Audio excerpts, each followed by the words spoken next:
All right, welcome back. Today, we are stepping right into an ancient workshop. We're going to watch artisans craft some of the most sacred garments ever made, all from a divine blueprint. This is the unforgettable story of Exodus chapter 39. So let's start with the big question that really hangs over this entire chapter, right? How do you actually weave holiness? I mean, how do you take ordinary things, thread, metal, stone, and turn them into something that isn't just beautiful, but is truly holy? Well, the answer, as we're about to see, is all in the details. Everything here starts with the materials. This isn't just about skilled hands. It's about starting with elements that were specifically chosen, set apart for a divine purpose from the very beginning. Okay, let's start our journey with verse 1. Picture the artisans in your mind, unspooling these incredible threads. First, you see a royal blue, as deep as the midnight sky. Then comes a rich purple, the kind of color you'd expect to see on a king. And finally, a vibrant scarlet, just flashing like fire.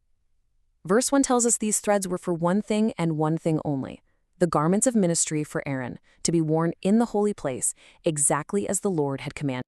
Now, let's watch the first major piece take shape in verse 2, the ephod. Think of this as the high priest's sacred vest. And right away, two new materials are brought to the loom. First, pure, shimmering gold, and then the finest, purest white linen you can possibly imagine. The weavers get to work, and you can see them combining the blue, purple, and scarlet with that golden linen, creating this fabric that looks instantly rich and holy. So you might be asking, how on earth did they make gold thread back then? Well, verse 3 shows us this absolutely incredible hands-on process. Picture a craftsman taking a solid gold ingot and just hammering it over and over until it's as thin as a piece of paper. Then, with a totally steady hand, he slices that sheet into these fine, delicate strips. Those are the golden threads that are then woven right into the fabric itself. Just amazing. In verse 4, the assembly begins. You can see the artisans taking the two main panels of this glorious fabric and attaching these skillfully made shoulder straps to join them right at the top. Then, in verse 5, they craft this single, intricately woven band from the exact same material. Watch as they attach it to the ephod. It's designed to be a belt, cinching it all securely. And there it is again, that crucial phrase at the end, as the Lord had commanded Moses. Every single step is a deliberate act of obedience. Okay, so the foundation is laid. Now the real detail work begins. This is the point where these garments transform from just beautiful textiles into sacred objects carrying an immense amount of weight and meaning. Now, watch closely in verse 6. Two onyx stones are brought forward, polished to this deep, mirror-like black. A master engraver then carefully carves the names of the 12 sons of Israel onto their surface. Then, each of those stones is mounted in a delicate setting of pure gold. And in verse 7, they're fastened right onto the shoulder straps of the ephod. These are called memorial stones, a constant physical reminder of the people Aaron is literally carrying on his shoulders before God. Verse 8 introduces the absolute centerpiece, the breastplate, and it's woven with the same incredible artistic skill as the ephod. Then, verse 9 gives us a really key detail about how it's made. Watch as they take a single square piece of this fabric and fold it perfectly in half. This creates a strong, double-layered pouch, like a secret pocket, designed to hold something incredibly sacred. So, what's going to adorn the front of this breastplate? Well, this number is the key. 12. 12 stones for the 12 tribes of Israel. Verses 10 through 13 give us this incredible cascade of jewels. Let's just build it row by row. Verse 10 sets the first one, a fiery red sardius, a brilliant yellow topaz, and a vibrant green emerald. Then verse 11 gives us the second row, the cool blue of a turquoise, a deep sapphire, and a dazzling diamond. Verse 12 adds the third, a warm jacinth, a striped agate, and a royal purple amethyst. And finally, verse 13 completes the set with that fourth row, a sea green beryl, a dark onyx, and a deep red jasper. Just imagine seeing all of them mounted in shimmering gold settings. So how is this masterpiece attached? Well, verse 14 adds a critical detail. Each of those 12 stones is engraved with the name of one of the tribes, just like a royal seal. Then verses 15 through 18 show us the mechanics.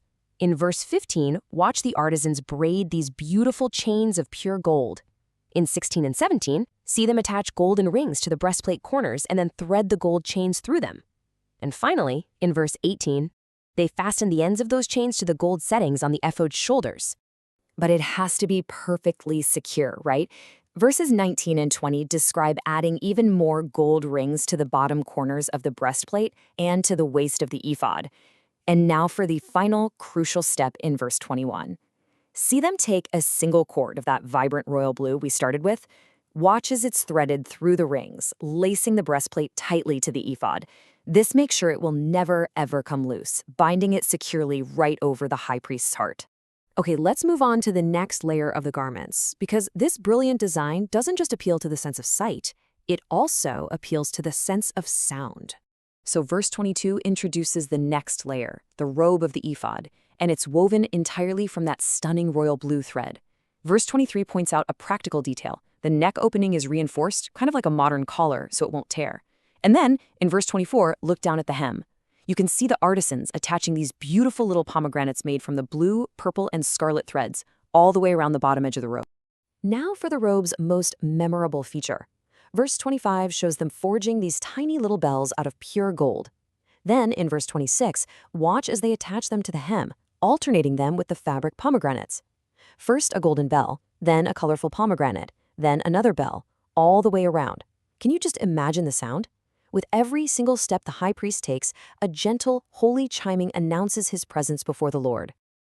So, the final pieces are ready to complete the ensemble, and they all culminate in the most direct and powerful statement of purpose, the crown itself. Verses 27 to 29 quickly detail the foundational linen garments. So first, in verse 27, you see the finely woven tunics for Aaron and his sons. Verse 28 describes the headwear, a stately turban for Aaron, and then these smaller, elegant hats for his sons, plus the linen trousers. And finally, verse 29 shows us the sash, woven from fine linen, but embroidered with that familiar, beautiful pattern of blue, purple, and scarlet thread. Verse 30, this is the breathtaking climax of all this craftsmanship. Picture them forging a plate of pure, polished gold. Now watch as an engraver takes a tool and, with the kind of precision you'd use for a king's royal seal, carves 3 powerful words right into its surface. Holiness to the Lord. That is the ultimate purpose of this whole endeavor. And how is this crown worn? Well, verse 31 gives us the very last detail.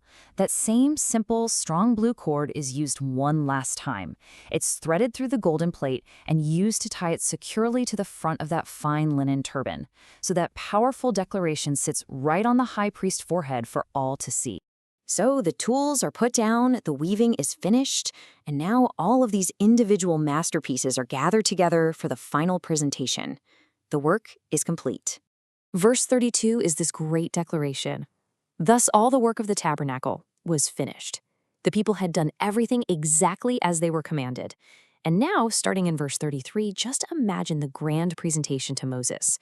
They bring the tabernacle itself, the tent, all its coverings. In verse 35, the Ark of the Testimony. Verse 37, the pure gold lampstand. Verse 38, the golden incense altar. Verse 40, all the hangings for the courtyard. And finally, in verse 41, they present the stunning garments of ministry we've just seen crafted, piece by perfect piece.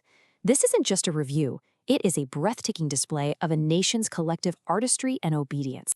And all of this brings us to the final, powerful moment in verse 43. Just picture Moses walking through this incredible collection of finished works. He inspects every single detail, the weave of the fabric, the setting of the stones, the engraving on the gold. And he sees it. He sees that they followed the divine blueprint perfectly. And with a heart just full of gratitude and awe, he blesses them. The work is good. It is complete. And that leaves us with one final thought to ponder. The text says over and over again they did all this as the Lord had commanded. This wasn't just a job, It was a profound act of worship. It really makes you wonder, what does it mean for us in our own lives to build something not just with our hands, but with our entire heart, completely dedicated to a higher purpose?